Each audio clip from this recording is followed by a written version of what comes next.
গেল, এখানেও প্রথম হলো কি কেন, এখানেও কি কেন, ঠিক আছে। আর এটা হলো উল্টা, এখানে আগে কি আসলো কেন গেল, আর এখানে ঠিক উল্টা, কেন কি গেল আর কেন আসলো। বুঝে আসছে?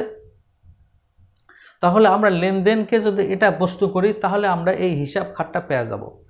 যেরকম দেখো প্রথমে এই যে এটাই আমরা প্রথমে লিখছি, আসবাবপত্র ক্রয় করা হলো 10,000 টাকা।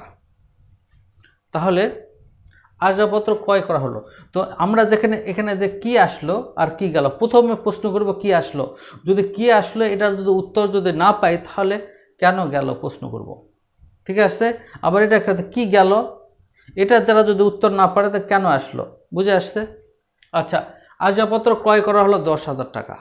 তাহলে আসবাবপত্র ক্রয় করা হয়েছে 10,000 টাকা, তাহলে কি আসলো, তো আসবাবপত্র ক্রয় করা হয়েছে মানে আসবাবপত্র আসলো, ঠিক আছে। কি আসলো? আসবাবপত্র। এক নম্বর কি, আসবাবপত্র হিসাব। কি আসলো? আসবাবপত্র ক্রয় করা হলো, তার মানে আসবাবপত্র আসলো। কি আসলো?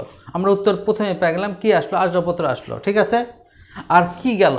যেহেতু আসবাবপত্র ক্রয় করা হইতেছে তার মানে নগদ টাকা গেছে। কি গেল? এই যে কি গেল, নগদান হিসাব, নগদান হিসাব। বুঝে আসছে? এটাই হলো 1 নম্বরের উত্তর।